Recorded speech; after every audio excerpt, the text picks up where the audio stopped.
É com uma grande alegria, então, que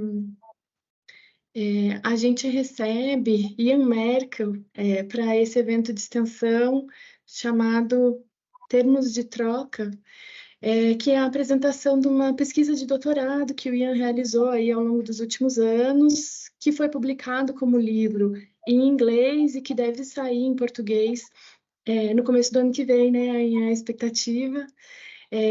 O Ian é doutor em História pela Universidade de Nova York e pela Universidade de São Paulo, né, esse doutorado conjunto, e atualmente é professor assistente de estudos latino-americanos na Universidade de Groningen, nos Países Baixos, e foi previamente fellow da Freie Universität em Berlim, na Alemanha.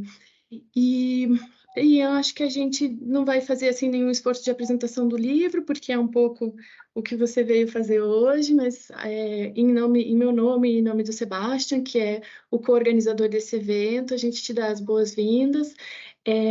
A gente espera, então, escutar de você talvez uns 40, 45 minutos e depois abrir a conversa para participantes, né? Também para a gente ter um espaço de debate, se possível.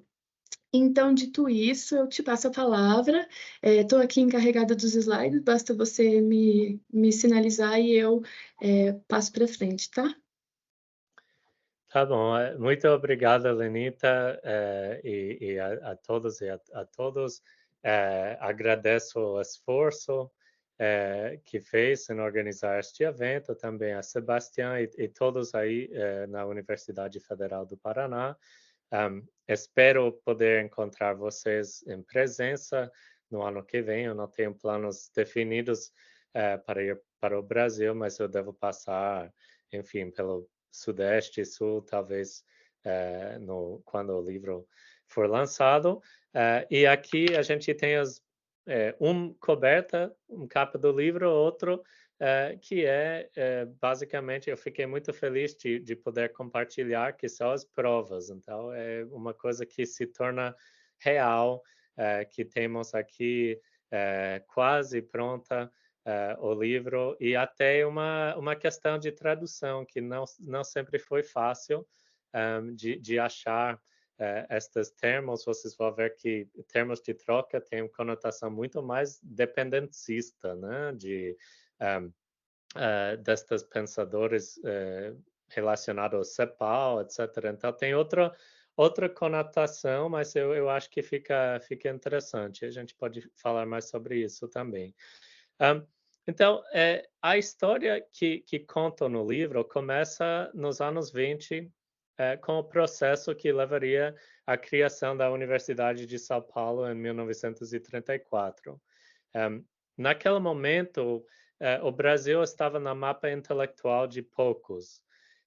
Só uns 15 anos depois, porém, a situação tinha mudado consideravelmente. E um dos protagonistas menores desta história, porque ele é de uma outra geração, mas que é interessante citar, e aqui estamos falando 15 anos depois da fundação da USP, em 1949, Lucien Febvre, o editor do Zanal, então, a revista de história talvez mais importante na planeta naquele momento, ele fala o seguinte: quem não conhece São Paulo e sua universidade nos nossos meios parisienses?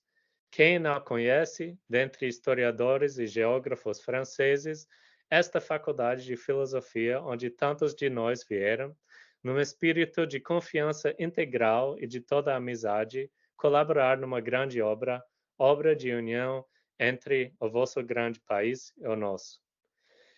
Se tomamos Febvre literalmente, enfim, como fato, apareceria que o Brasil, que nem tinha universidade em 33, se tornou um nome comum para pesquisadores e cientistas sociais em muito pouco tempo. Se eu faço uma coisa hoje, seria de explicar como isso aconteceu. Mas no processo, eu quero oferecer algumas respostas às seguintes questões. Num período atravessado por uma depressão econômica mundial, a genocida mais abominável do mundo, e um momento de início de pós-guerra optimista, como e em que medida intelectuais e instituições brasileiras contribuíram para a reconstrução das ciências sociais, e que foi a contribuição do Brasil como objeto e de brasileiros como sujeitos intelectuais para programas de pesquisa e metodologia no contexto da história intelectual global, que é, a maior parte do tempo, definido por pensadores do centro, ou seja, a França, a Alemanha, a América, os Estados Unidos, etc. Se puder mostrar o próximo slide.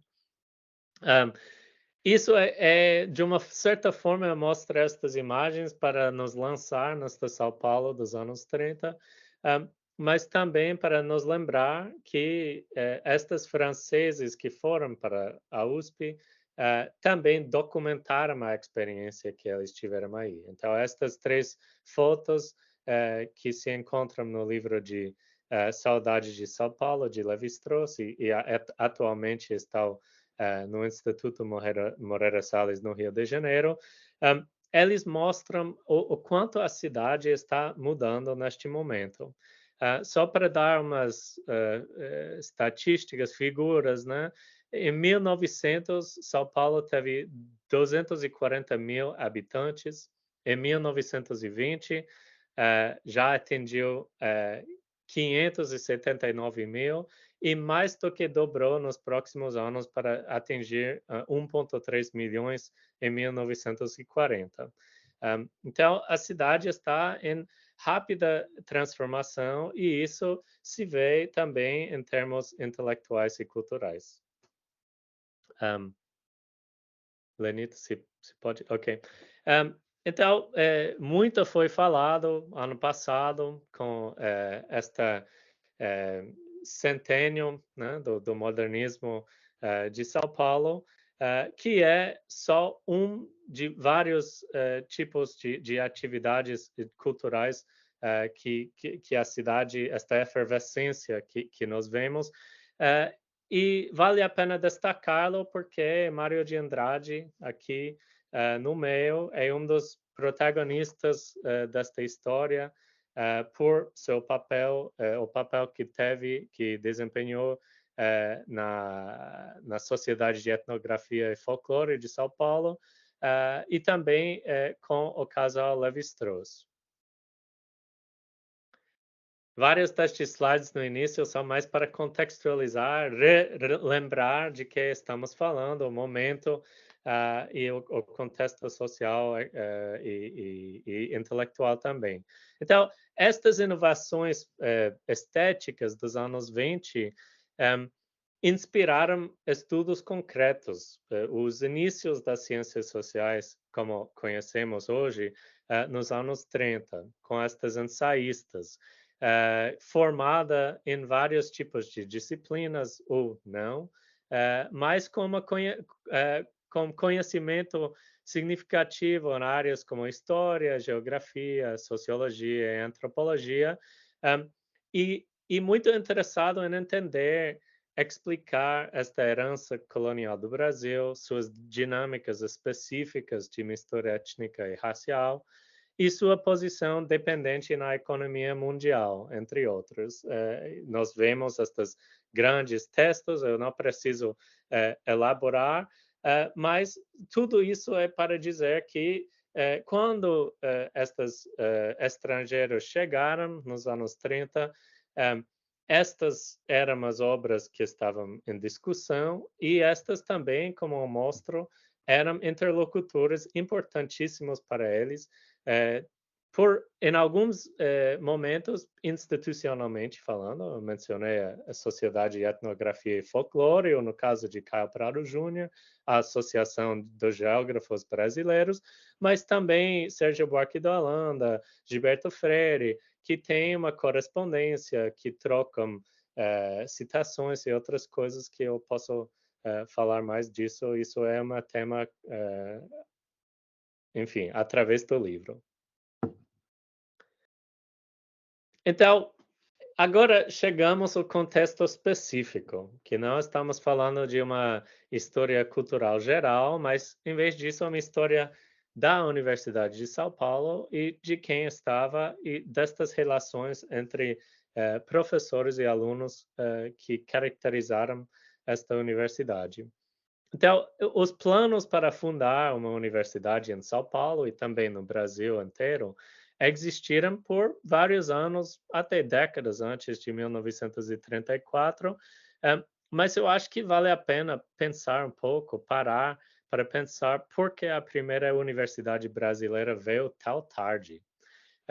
Devo enfatizar que o Brasil já tinha várias instituições de ensino superior, escolas de direito, de engenharia, politécnicos, medicina, que a maior parte existiram desde a independência, nos 1800.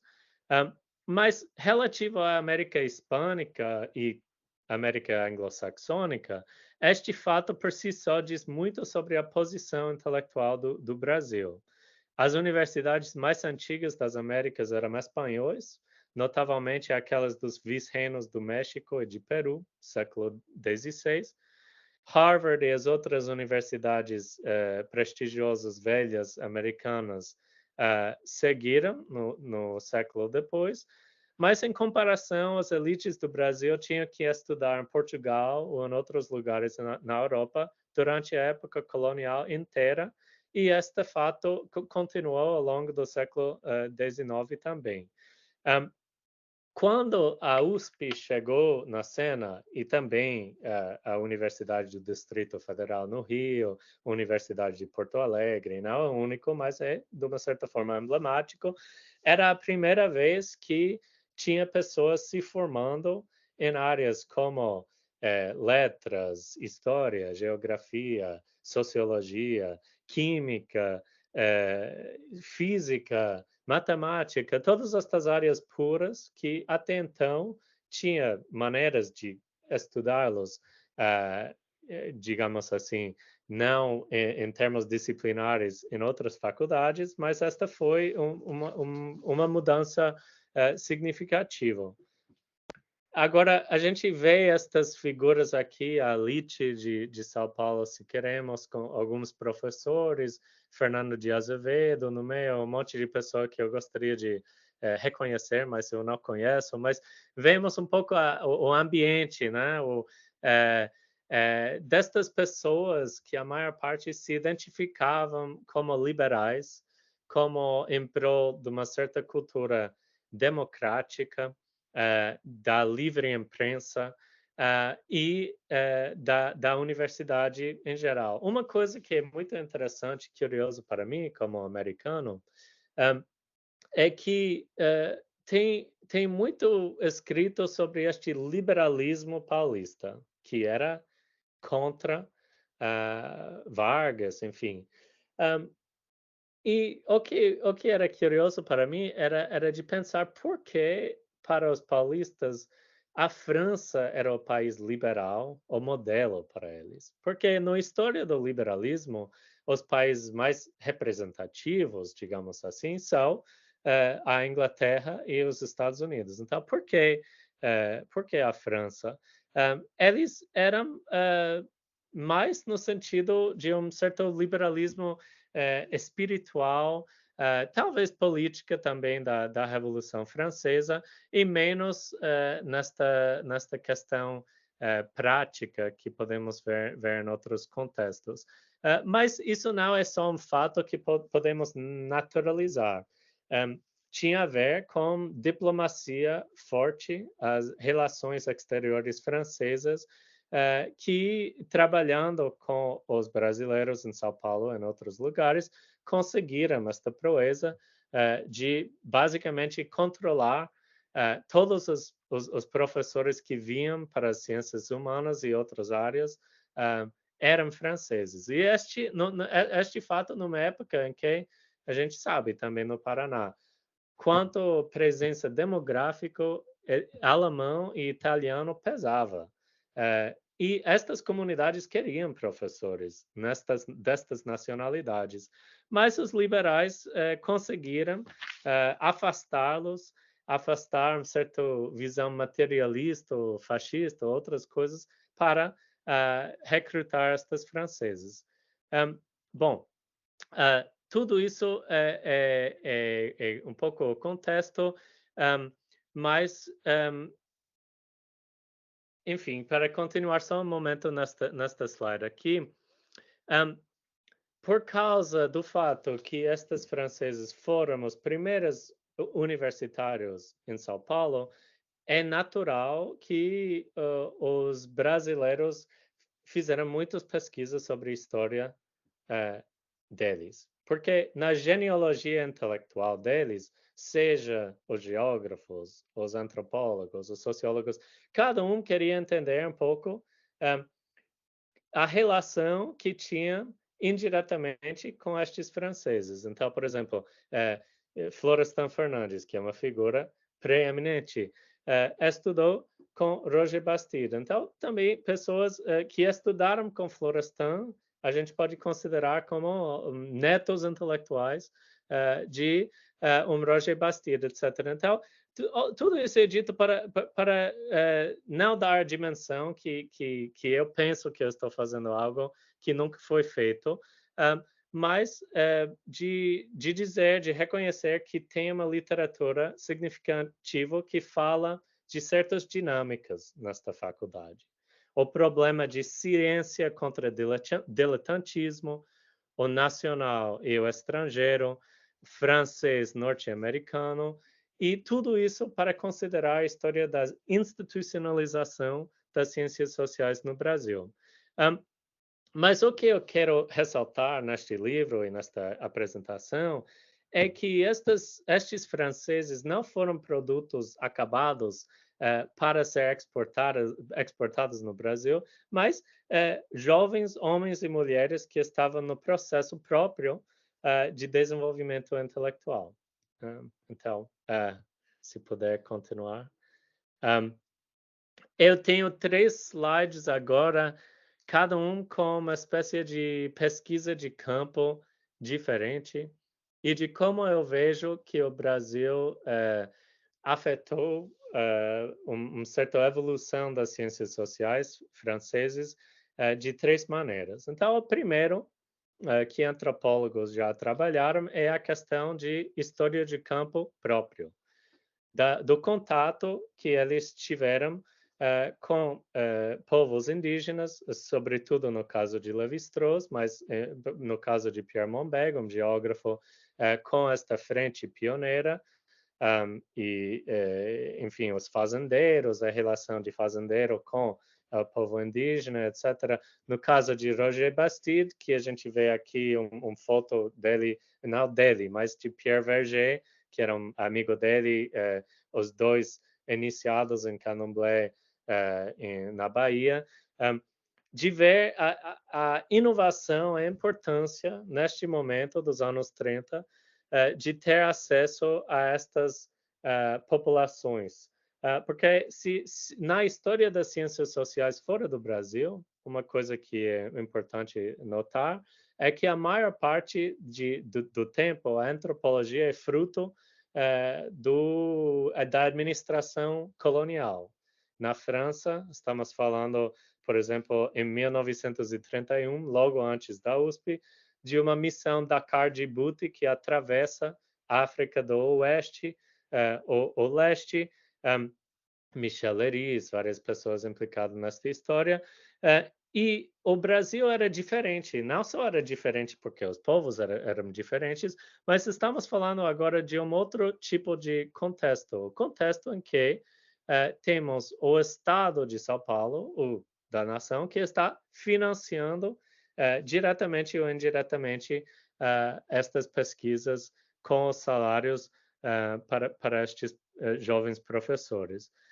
Mas o que eu quis mostrar no livro é que temos que pensar o Brasil muito além de um espaço de trabalho de campo, porque tinha uma importância bem além do campo de antropologia. Se puder continuar. E aqui a gente vê um outro tipo de experiência de campo. não uma experiência de estudar povos no Brasil, mas estas viagens juntos que este grupo de jovens professores fez no interior do país, aqui em Campos de Jordão, e até o próprio Fernando Brodel, que é pouquíssimo estudado como alguém que foi influenciado por sua experiência no Brasil. Mesmo isso dito, ele reconhece, foi ele que disse, foi no Brasil que me tornei inteligente. E o que eu mostro no livro, entre outras coisas, são os diálogos que ele manteve com Capraro Júnior, diálogos tanto no Brasil quanto fora do Brasil, onde eles falaram, discutiram questões sobre o comércio transatlântico, diferentes tipos de temporalidade que foram interessantes para ele enquanto escrevia sua obra-prima, que é o Mediterrâneo. Isso é o caso, através deste livro, de entender como esta estadia no Brasil, este diálogo com brasileiros, influenciou o que poderíamos chamar hoje de teoria da dependência, o sistema mundial, e isso é o cerne do segundo capítulo, a travessias atlânticas e a reformulação disciplinar. Agora, o terceiro aqui destes grupos, digamos assim, porque o livro, dos núcleos do livro é São Paulo, mas não é o único. O Museu Nacional, por exemplo, figura neste livro, e aqui vemos grupo internacional, cosmopolita, de Levi-Strauss com americanos, com Heloísa Torres, diretora do Museu Nacional, Luiz Castro Faria, etc.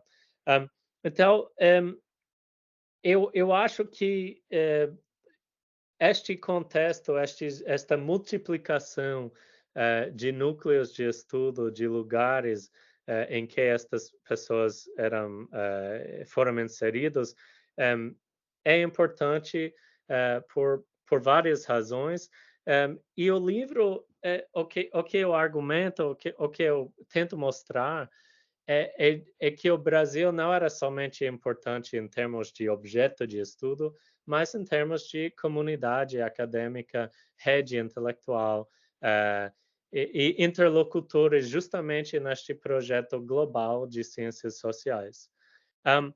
Agora, eu vou, de fato, pular este slide e ir logo para a estrutura do livro, porque eu acho que é revelador. De novo, estou feliz de poder compartilhar isso com você, porque foi só ontem mesmo que eu tive estas provas. Então, tem uma crítica que eu admito pode ser feita do livro, que é por que estruturar o livro em torno destes 4 franceses, quando seu objetivo, no final das contas, é de mostrar o protagonismo brasileiro nas ciências sociais. E minha resposta a isso tem a ver justamente com os tipos de trabalho que vieram antes de mim. Como eu falei, tem uma enorme quantidade de trabalho sobre cada disciplina na USP, no Brasil, cada destas figuras, o próprio campo de pensamento social brasileiro, que é fortíssimo, que ajudou a entender estas lógicas, mas quando eu pesquisava estas relações, entre os franceses e os brasileiros, o que me fascinou e era novo, e tinha a ver com a questão de arquivos novos, que eu uso neste livro, é qual pouco era conhecido a história de o que estes franceses trouxeram de volta com eles para a França.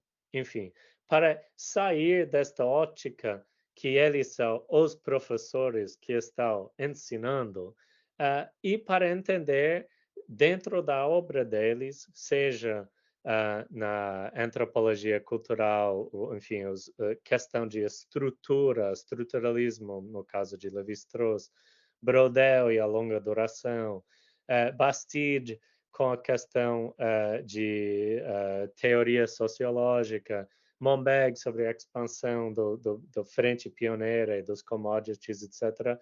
A que ponto esta experiência, estes contatos brasileiros eram importantes neste aspecto? Então, eu mostro isso no quarto capítulo, propriamente intelectualmente, com a leitura fina destas obras, e tentando ver como e em que medida os brasileiros aparecem. Mas no quinto capítulo é um pouco diferente. Isso tem a ver com a questão de o que eu achei na França. Então, eu não sabia, e ao meu ver, ninguém sabia, a que ponto, nos anos 50, estes quatro eram colegas muito importantes um para o outro. Então, quando, por exemplo, eu fui para o arquivo de Brodel, tentando ver a correspondência com os brasileiros. Mas o que eu me debrucei é que tem, mais do que qualquer outra pessoa com qual ele corresponde, estes, 60 cartas com Pierre Monbeg, 60 com Bastide, mais 60 com Lévi-Strauss. E neste momento em que as ciências sociais eram em reconstrução, a gente tem que lembrar que a França foi atravessada pela Segunda Guerra Mundial, pelo genocídio de judeus, que afetou diretamente muitos professores, mas também com a epuração que é, como dizer, o processo de denazificação das instituições francesas, que de repente tinha vários postos abertos, várias possibilidades para reconstrução, e é aí que eu vejo que o Brasil ressurge como um objeto de estudo, um grupo intelectual, e que este núcleo que foi formado em São Paulo nos anos 30 vem à tona, enfim, com uma certa relevância na França. Então, se a gente pode continuar aqui. A figura talvez mais emblemática da recepção francesa dos brasileiros é Gilberto Freire.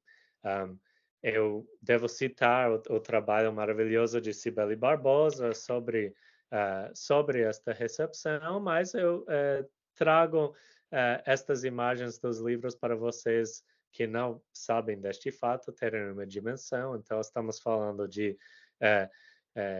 Casa Grande de Senzala, traduzido por Roger Bastide, com prefácio de Lucien Febvre.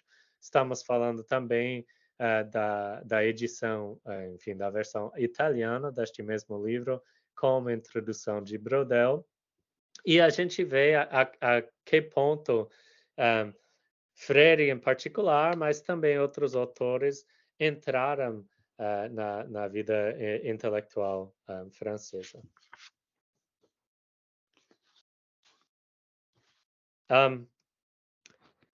Então, se pode continuar, eu agradeço.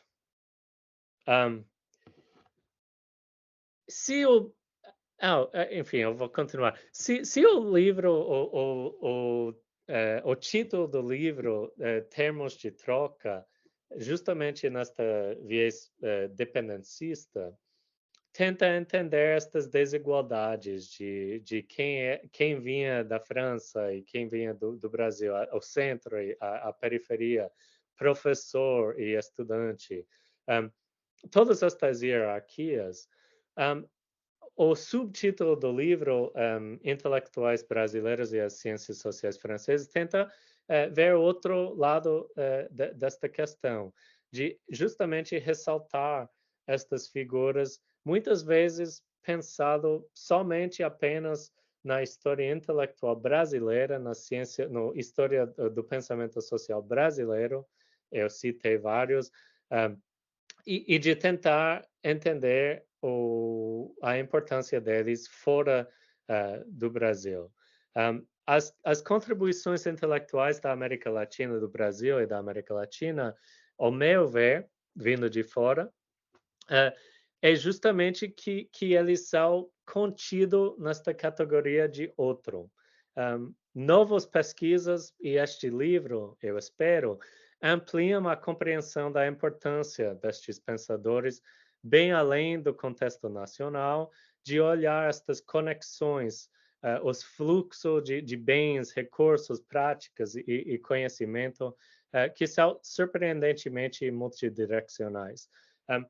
Então, eu comecei a fala mencionando o modernismo, e eu vou fechar com uma imagem de Tarsila do Amaral, dos anos 20, em que a gente vê esta Torre Eiffel em Madureira, um bairro do Rio de Janeiro, circundado por pessoas de cor, mestiços, negros, etc. E eu questiono, será que Tarsila queria reproduzir o Paris nos trópicos? Certamente não. No Carnaval, a parodia é mais importante do que a representação verdadeira, e tem nenhuma indicação do que Tarsila, que pintou esta Carnaval, de fato visse este cenário. Era um cenário que ela criou. O que se vê, porém, e também na imagem do capa do livro por Vicente do Rego Monteiro, é uma espécie de brasileirização de Paris, uma década ou mais antes do fluxo de ideias brasileiros que contribuiriam nesta história para a reformulação das ciências sociais francesas. Como eu digo, isso eu só podia fazer graças aos meus amigos e interlocutores brasileiros. Eu espero ter preparado a terra para outros plantarem também, e agradeço sua presença aqui, o convite, e estou feliz de poder conversar com vocês.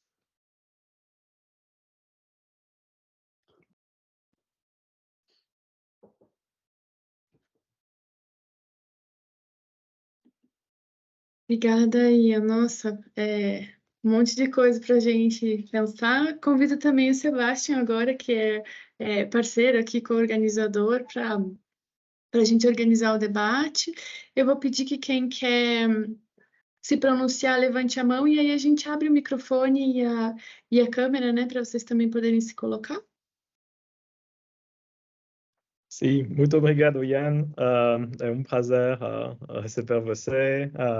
Foi Lenita que me falou do seu livro inicialmente, e, sendo francófono, mas não francês, que sou belga, sociólogo, a leitura do seu livro foi muito instigante, né? Porque eu passei muito tempo no Brasil, fiz parte da minha tese na USP também, e de certa forma você me deu acesso a todo o lado B desta história contada sobre a missão universitária francesa no Brasil, e tudo que você tenta deconstruir de uma forma decolonial que eu acho muito interessante, né? De fazer entrar isso na história do pensamento. Eu pensei um pouco, várias coisas, né? Mas a primeira questão que eu queria fazer para você é: que foi a recepção do seu trabalho e do livro já que saiu em inglês, né? Tipo, seja nos Estados Unidos, seja na Europa, se você está vendo diferença, ou até na França, que é até um lugar ainda mais específico da academia das humanidades no mundo. E depois você tem este projeto de tradução no Brasil, né, que acho super legal ter a tese publicada nos dois lados. E que tipo de eco você já está recebendo aqui? Se é o mesmo em São Paulo e em outros estados, né, porque São Paulo tem uma posição um pouco especial dentro do Brasil também, em relação ao Nordeste, onde eu passei muito tempo, em relação ao Sul, onde a Lenita e agora eu estou trabalhando. Então, um pouco isso. Primeiro, um pouco saber da recepção e dos diálogos que isso acabou criando. Obrigado, Sebastião. Bom, eu acho que, de forma geral, a recepção tem sido muito boa e tem sido justamente por graças a várias pessoas que também me conhecem, que ajudaram a divulgar, e eu vejo também Bruno Zoreca aqui no chat, né? Então, ele, por exemplo, outras pessoas que eu tenho que agradecer.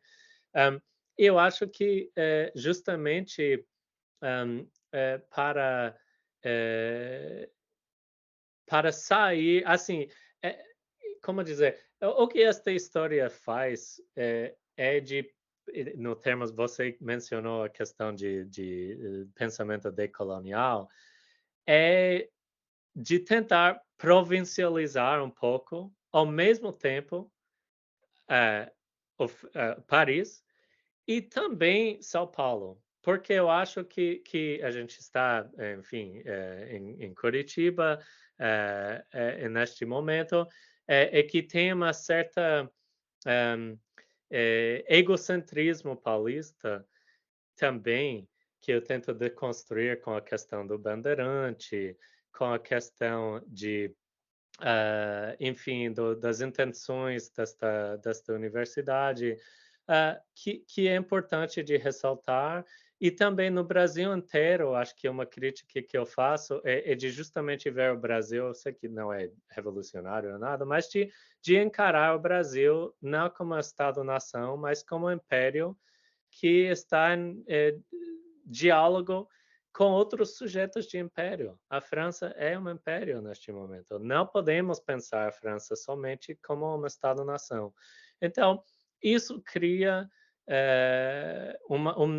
nova luz sobre questões que foram estudadas antes, mas que também cria certo tipo de fricções ou de resistências. E, por exemplo, tem uma resenha bastante crítica na revista de História de São Paulo, que vocês podem consultar para ver o que vocês achem, que é justamente nesta dimensão que não toma em conta suficientemente a contribuição destas pensadoras paulistas, que eu acho que é uma crítica válida, mas de uma forma geral, enfim, as resenhas, a recepção tem sido boa, e também vai ter enfim, se você vai voltar à Europa e dar aula na Bélgica, francófona, por exemplo, ano que vem também vai ter uma versão francesa, se quiser usar.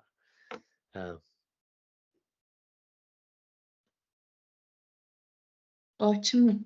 É bom saber que já vai ter essa terceira tradução, e acho que muito interessante de pensar essa construção dessas redes que contemporâneas, né? Que de alguma maneira espelha também o que você pesquisa no próprio livro. Enquanto o povo vai preparando as suas próprias perguntas, espero que a gente tenha, né, um debate aí com participantes, eu quero também aproveitar a posição de privilégio e fazer aqui duas perguntas. Uma delas é como é que essa tensão entre uma pretensão de um saber universal e aí uma postura que é uma postura de tentar se colocar como um intelectual mundial, né, que é muito o trabalho que você mapeia, né, no livro do Lévi-Strauss e do Brodel, como é que isso contrasta, né, ou tensiona com um outro tipo de fazer ciências sociais, que é um trabalho mais local, né, do fazer universitário, do trabalho de construção de rede. Eu acho que isso é algo que aparece bastante forte no contraste, né, que inclusive que você vai mapeando entre as carreiras aí dos 4 autores que você trabalha. Essa é uma questão e que eu acho que é bem significativa para a gente pensar também em relação a diferentes imaginários sobre o fazer intelectual, né, que tem a ver ou com um registro individualizado, né, de produção de gênios, e que acho que está muito forte aí, especialmente no universo da sociologia, enfim, mas não exclusivamente. Acho que atravessa as ciências sociais e que é bem característico, talvez, da tradição francesa e da brasileira também, né, em comparação com uma outra perspectiva que menos individualizada, e que eu acho que é a que você mesmo abraça na sua perspectiva de investigação, né? Que é desse fazer coletivo e do trabalho em rede, e como é que as ideias também são construídas nesse diálogo.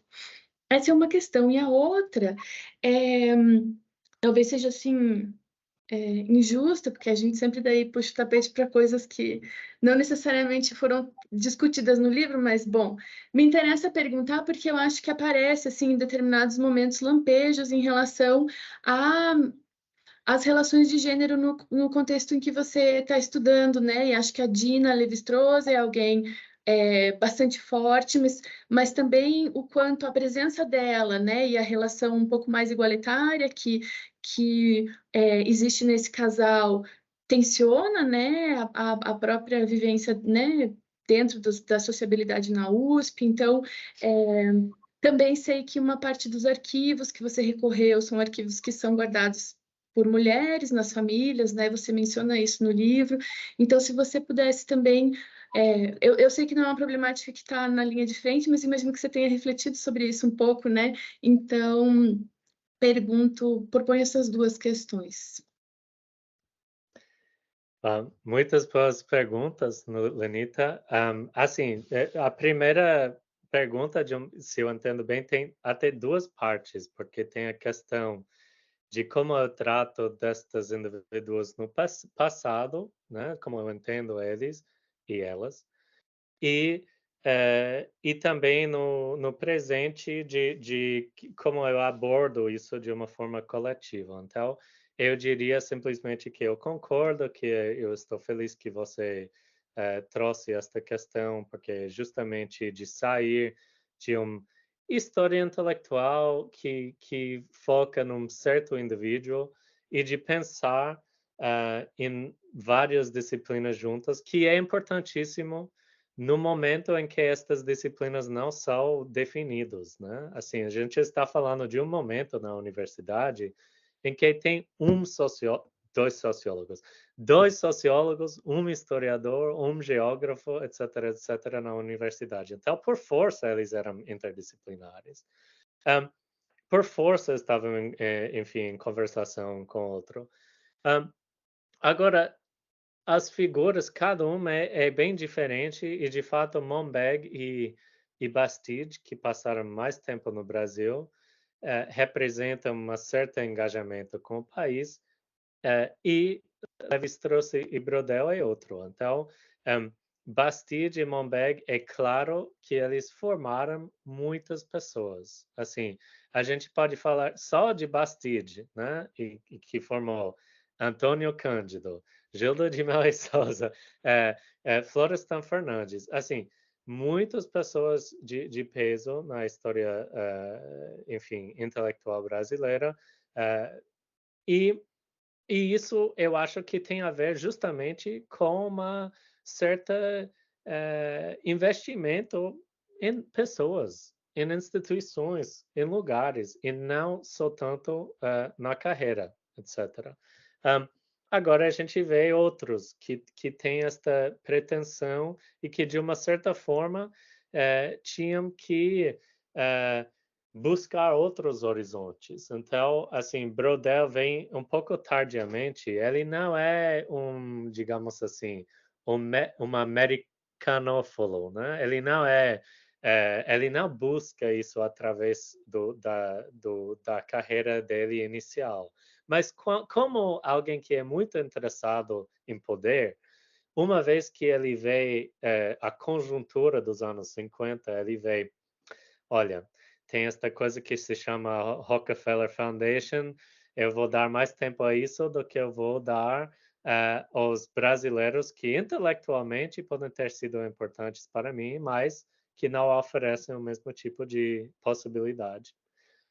Então, temos diferentes tipos de pessoas, diferentes objetivos, isso é refletido. A questão de gênero, eu admitiria que a falta de capacidade de lidar com esta questão de uma maneira, digamos assim, desenvolvido, por causa do objeto que eu delineei, é justamente o que me levou a trabalhar sobre uma mulher arqueóloga que eu estou trabalhando fora do Brasil, né? Uma arqueóloga que fugiu da França nos anos 40, uma antifascista que virou arqueóloga do México, que teve uma carreira fascinante, aliado com os movimentos de vanguarda, enfim, estética, a Revolução Cubana, uma mulher maravilhosa que se chama Laura de Séjourné. Eu não conseguia, exceto em alguns aspectos, Gina Levi-Strauss, Alice Pfeffer Canabrava, que é uma historiadora, aparecem estas mulheres, mas eram num momento em que eram muito limitadas, não eram possibilitadas em ter uma carreira que permitiria justamente de eu trazer, enfim, a questão do impacto que elas tiveram. Agora, eu posso dizer, isso enfim, não só no contexto brasileiro, talvez um pouco menos, mas quase todas estas grandes figuras europeias tiveram mulheres importantíssimas que estavam ao lado deles, que fizeram muito dos trabalhos, enfim, a gente sabe, em termos, enfim, de trabalho de edição, de trabalho social, de vários tipos de maneiras em que ajudaram a construção destas figuras. E, em certas vezes, é mais fácil ver a contribuição própria, enfim, intelectual própria. Em outros casos, como este, era um pouco mais difícil. Agradeço. E chamo talvez o Eduardo, que levantou a mão, queria fazer uma pergunta. Eduardo, teoricamente eu liberei seu microfone e sua câmera. Veja se está funcionando, se você consegue abrir. Não funciona. Ah, que pena. Você quer então colocar a sua pergunta no... mas para mim aparece como possível aqui. Aparece como habilitado tanto o microfone quanto a câmera. Se você então puder escrever a sua pergunta no chat, a gente pode ler para você e talvez assim viabilize a conversa. Tem mais alguém que talvez queira levantar a mão, participar com a gente da discussão, Bruno? Vou fazer a mesma tentativa de abrir a sua câmera, vamos ver se vai funcionar. E o seu microfone. Você tenta, por favor? Eu já habilitei para você. Parece que o microfone está funcionando. Funcionou. Aqui funcionou. Eduardo, então, enquanto isso, te peço para você talvez colocar a questão no chat e aí a gente... Bruno. Oi. Bom, em primeiro lugar, eu queria cumprimentar meus amigos, faz tempo que eu não vejo, Lenita, Ian, cumprimentar também o Sebastião. Vi que a Valéria está no chat. Oi, Valéria. A pergunta que eu tinha para o Ian é uma pergunta que parcialmente ele já respondeu, mas eu fiquei pensando no pós-tese, né? Porque o livro enfim, uma variação da tese de doutorado, e depois da tese, né, que eu estou chutando aqui de cabeça, né, eu sei que você passou por Miami, pela Itália, pela Alemanha, e que agora está na Holanda, né? Então, vários lugares que os quais você esteve trabalhando, fazendo outras atividades, mas que eu suponho tenham te distanciado em alguma medida do objeto da tese. E aí a minha questão é, quais são os novos trabalhos que você está fazendo, se você vê alguma continuidade com o que você estava fazendo antes. E é isso, em parte você já respondeu falando da arqueóloga, né? Mas é isso, obrigado. Não, obrigado pela presença, Bruno, e justamente o interesse em ir além disso. Sim, eu tenho me distanciado, não tenho, assim, durante esta tese eu passei, digamos, 2 anos ou mais no Brasil. Minha filha nasceu em Fortaleza. Eu passei este tempo na USP, em que eu, enfim, fiz o co-tutela, que eu sou doutor de lá também. E eu tive este contato cotidiano com o Brasil. Eu tenho ainda em casa, mas não é a mesma tipo de contato, e sobretudo que me distancia destas redes que foram importantes para o livro. Então, eu acho que tem a ver meus desafios um pouco de como dizer, agora, por exemplo, eu estou dando muitas matérias novas, não estou conseguindo muito fazer pesquisa, então isso é uma limitação. Outra, eu tenho esta história de Laurette Séjourné, que eu quero escrever um pequeno livro, então isso me afasta, porque estamos falando de México, mas a questão é lá para o que eu consideraria um segundo livro desta importância, que levaria a este tipo de engajamento, que eu não sei, talvez seria tipo livre docência no Brasil. E aí eu tenho duas possibilidades que eu posso imaginar. Seria de fazer uma outra história intelectual, e isso eu honestamente nem tenho como te dizer as pistas que eu seguiria. E outro que eu acho que teria muito mais relevância para meus alunos aqui, mas também para, enfim, a sociedade em geral, é de aplicar este conhecimento. Assim, foi um processo de eu aprendi muito sobre o Brasil em fazer este estudo, mas que também perceber as coisas que eu sinto que não são tão estudados, enfim, o Cerrado, por exemplo. E aí, falar de uma história intelectual do Cerrado não me convence muito. Eu não tenho muita vontade de dizer, vamos muito além disso, mas de pensar na história de questões mais assim práticas, aplicadas, como o desmatamento, como, enfim,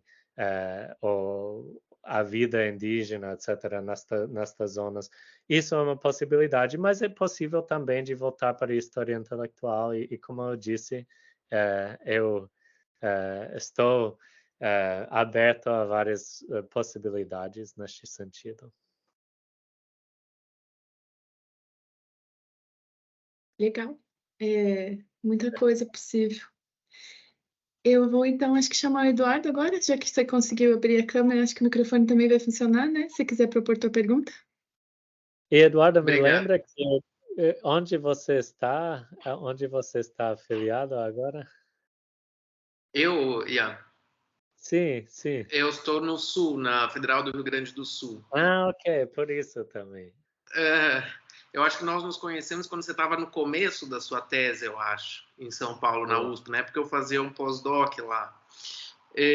Então, muito bom poder ver. Eu só fiquei sabendo do lançamento do seu livro e desse evento ontem, então não pude ler ainda o trabalho, mas fiquei muito contente em poder ver a sua apresentação aqui hoje, né? E gostei muito no início também, quando você colocou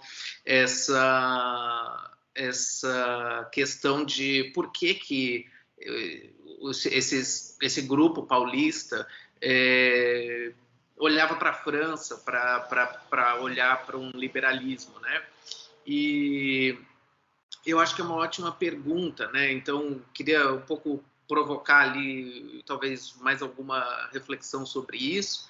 E uma outra pergunta aí, mais propriamente sobre o livro, né? Então, não sei como que aparece um livro, adoraria saber já de antemão, antes de ler o livro, é que o título é Os Termos da Troca, ou, né?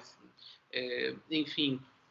E aí a minha pergunta para você é quais são os termos da troca? Porque com muita frequência, né, a troca se dá de uma troca entre uma perspectiva teórica europeia e um conteúdo empírico, né, desses lugares, né,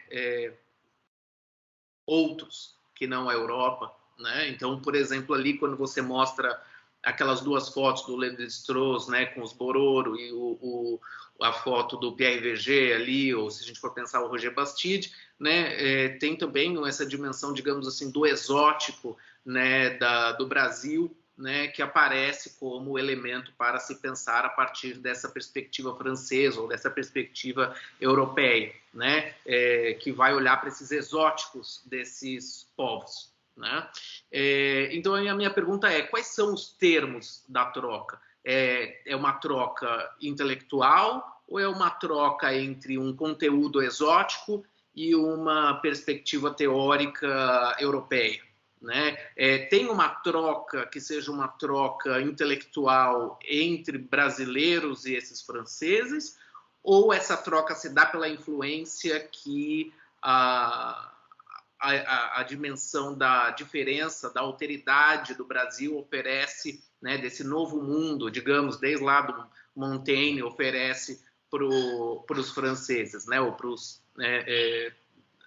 europeus de uma maneira geral, né? Então, minha pergunta aí é sobre quais são os termos dessa troca. E aí, uma outra, voltando ali na primeira questão, havia uma influência muito grande, né, do universo intelectual alemão até o início dos anos 30, quando temos a ascensão do nazismo, né, com Hitler, e se torna, então, algo mais silenciado, digamos assim. Se a gente for pensar no Sérgio Buarque de Holanda, a influência do pensamento alemão na obra dele é imensa. Alguns autores brasileiros têm recuperado essas influências alemãs nesses autores iniciais. E no próprio Fernando de Azevedo, que eu achei muito interessante, que foi uma figura que você recuperou, porque é extremamente pouco pesquisado para alguém com tantas realizações, né? Ele também era muito influenciado pelo pensamento alemão, né? Nos anos 20, se você vê anterior a esse momento da criação da USP, né? Ele estava muito influenciado pelo pensamento alemão. Só que isso também, talvez, não fosse de bom tom permanecer com essa influência, e aí o pensamento francês ganha, né, uma centralidade maior.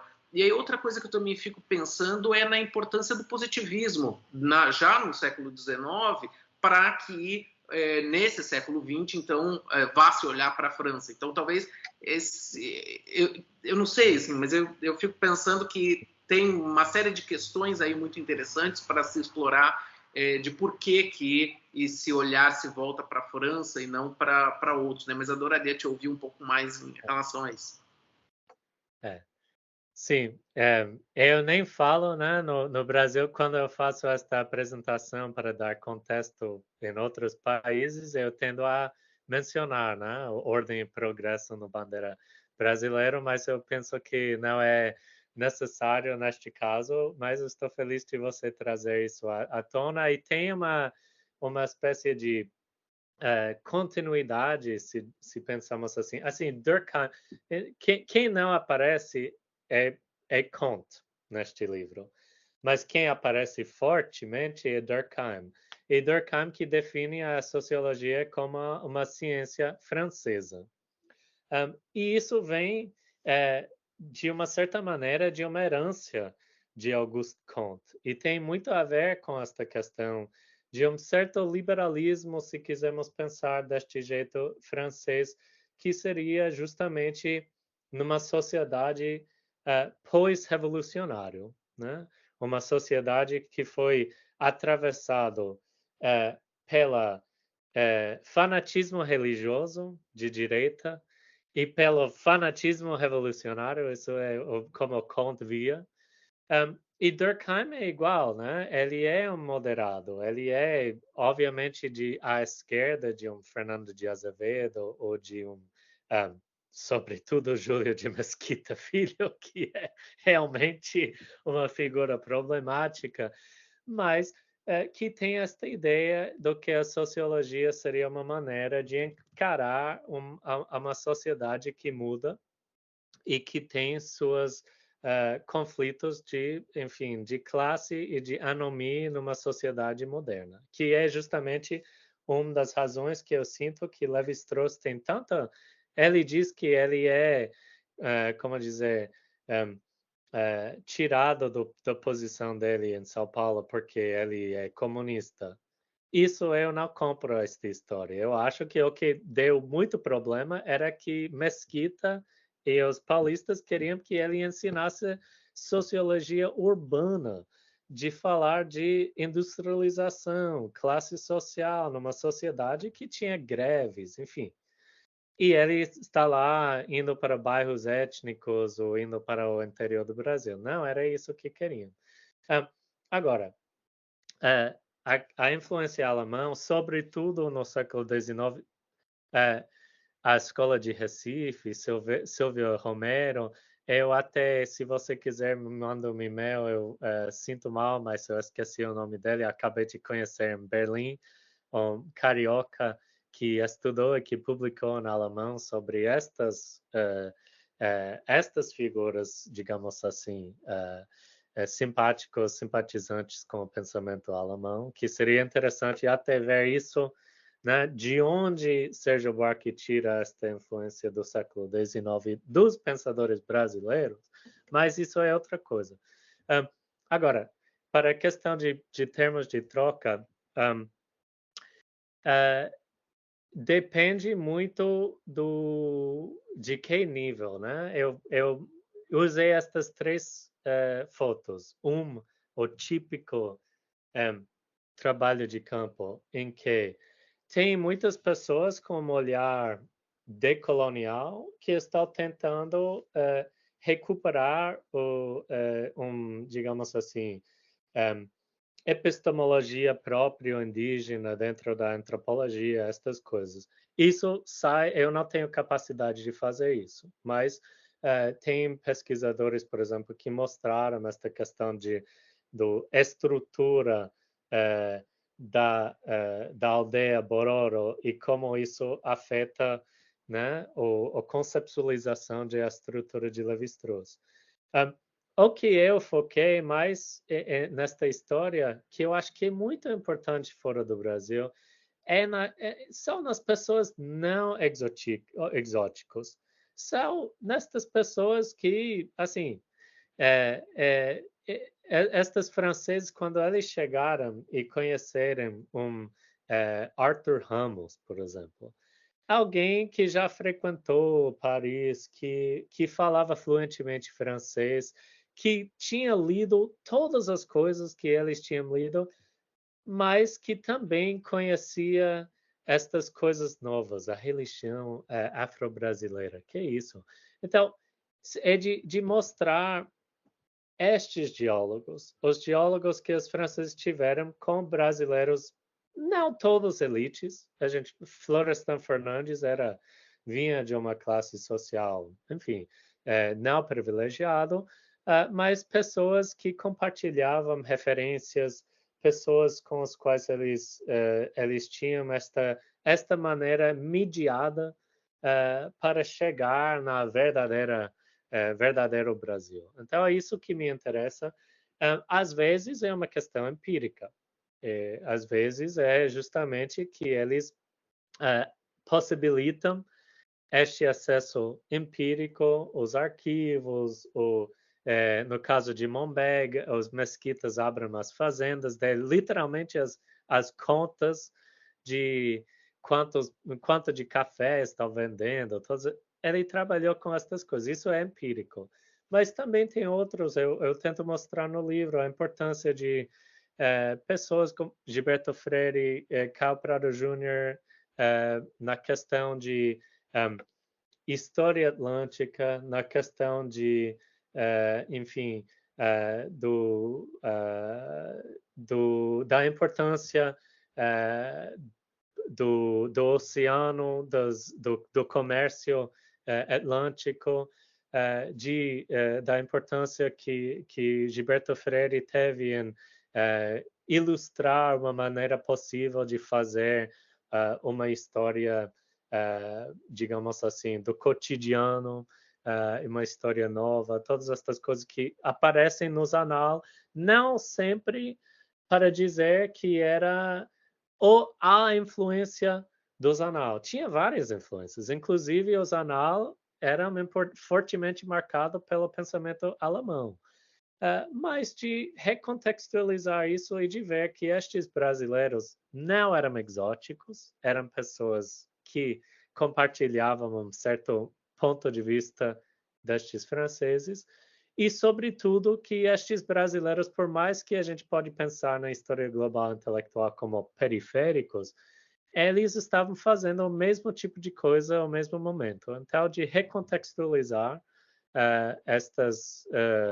enfim, estas trocas, justamente, é o que eu tento fazer.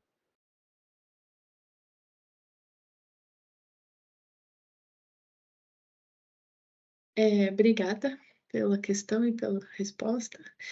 Talvez a gente dê um minutinho aí para ver se mais alguém está com inspiração de propor questões. Tem aí muita gente simpática presente.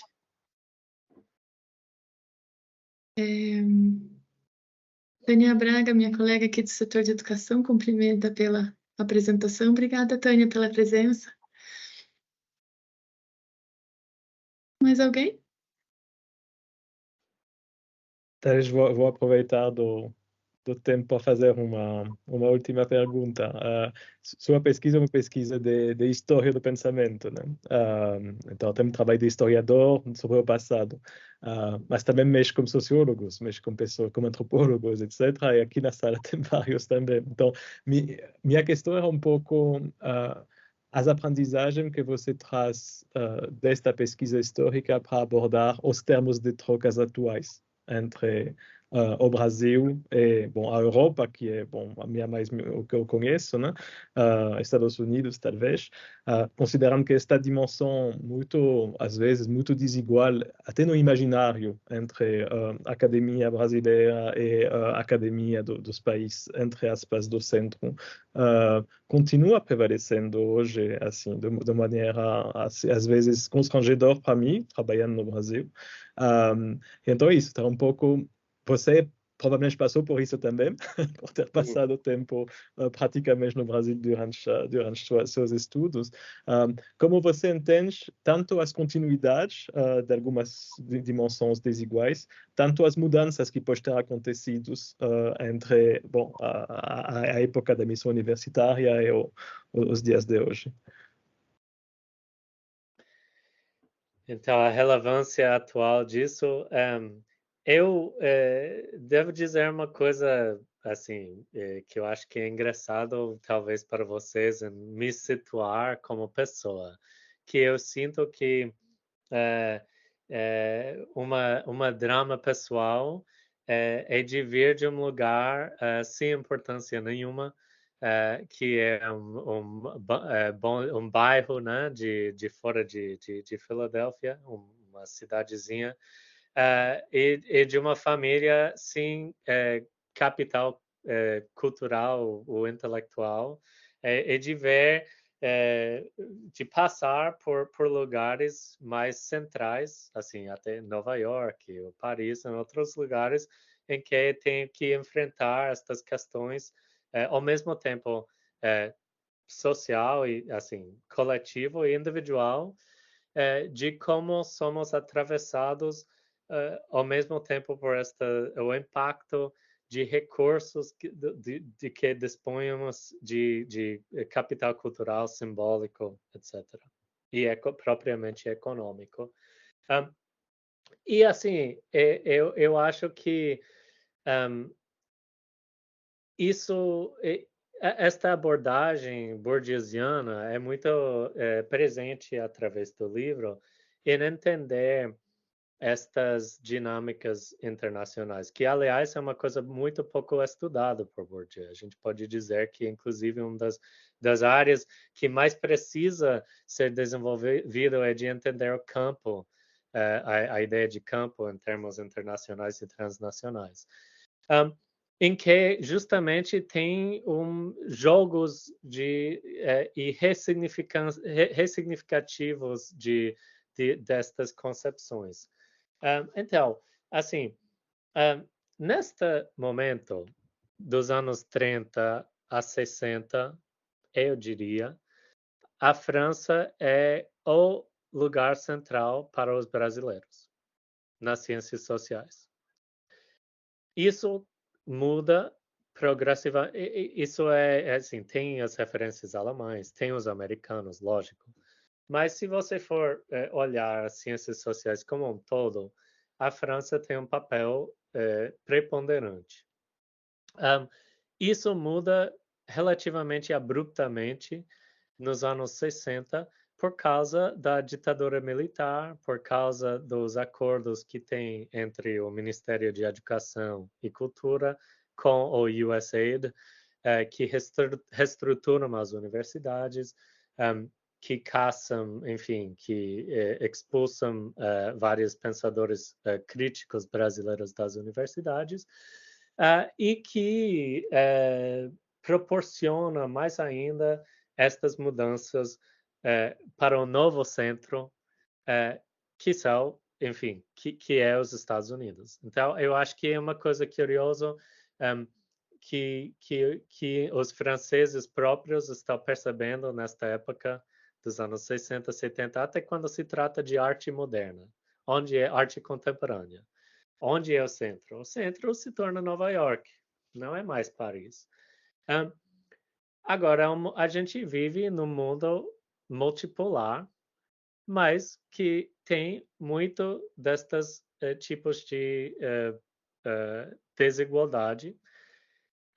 Desigualdade que, de uma certa forma, foram resolvidos, não existem da mesma forma. Nesta história, estamos falando, todos os professores eram franceses. Não tinha sociólogo contratado na Universidade de São Paulo antes de ter doutores nos anos 40 e 50 que podiam desempenhar este papel. Então, tem uma questão de autonomia que é importante dos brasileiros que a gente vê no segunda parte do livro. Agora, estas desigualdades continuam a existir, mas eles têm dimensões econômicas e também simbólicas. A gente vê, por exemplo, a questão de citações e todas estas coisas que são cada dia mais importantes para as pesquisas e pesquisadores, e você vê não é somente uma questão de nível de edição, mas eu nem compreendo. Eu sei que tem pessoas de edição, talvez nesta sala, infelizmente que Rafael Benchim não podia vir, mas tem máquinas que interligam-se com algoritmos, que ligam-se com, enfim, o quanto custa estas plataformas de buscador, de como eles alinham-se com a questão tecnológica, que são muito importantes e que, honestamente, eu nem sei como isso está afetando as trocas, mas com certeza está concentrando mais poder ainda nos centros. Ao mesmo tempo, uma coisa boa de um país continental, que é o Brasil, é que tem um mercado inteiro grande.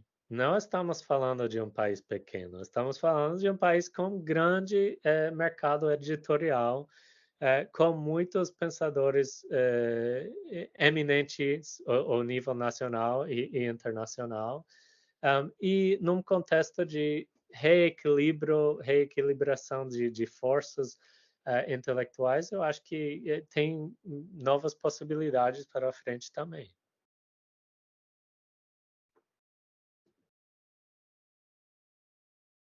Tem um tom otimista, então, nessa conclusão. Eu já tinha dado Dolly uma. Sebastião, você quer propor mais alguma questão? Talvez vou abrir o Dolly duas para quem está participando ainda, se tiver alguém ainda disposto a propor alguma coisa. Só adicionar uma coisa que você mencionou no final de ser otimista, né, na dinâmica de difusão. O Brasil tem uma tradição, uma política de apoio ao Open Access, à publicação Open Access nas revistas, que é muito incrível em relação às coisas que a gente conhece como os grandes editores, Elsevier, Sage, etc., na Europa e Estados Unidos.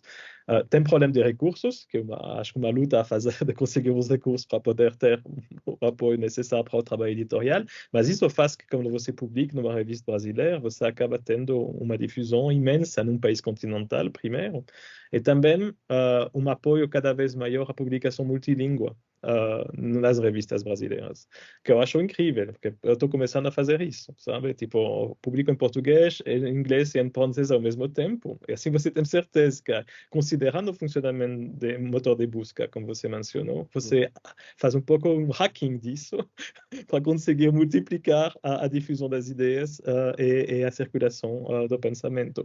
Então, paradoxalmente, a situação do Brasil agora, na integração mais digital, pode ajudar a dar mais importância a isso, considerando a própria dinâmica da academia brasileira. E acho uma coisa importante a destacar.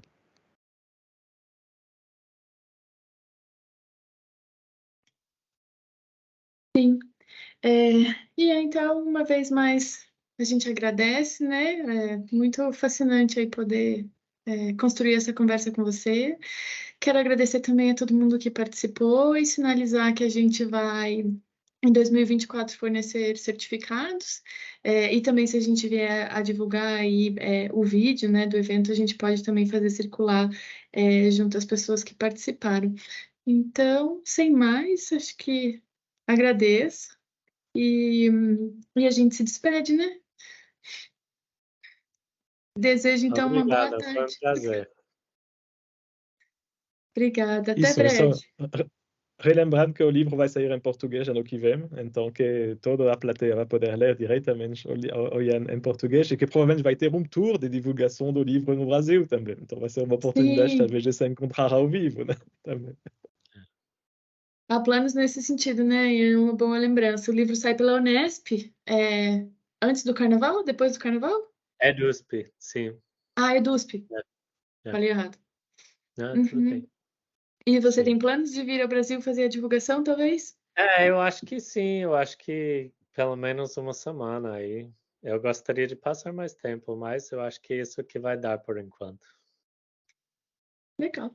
Então, já ficamos aí com uma programação para 2024. Obrigada, então, gente. Uma boa tarde. Tchau, tchau.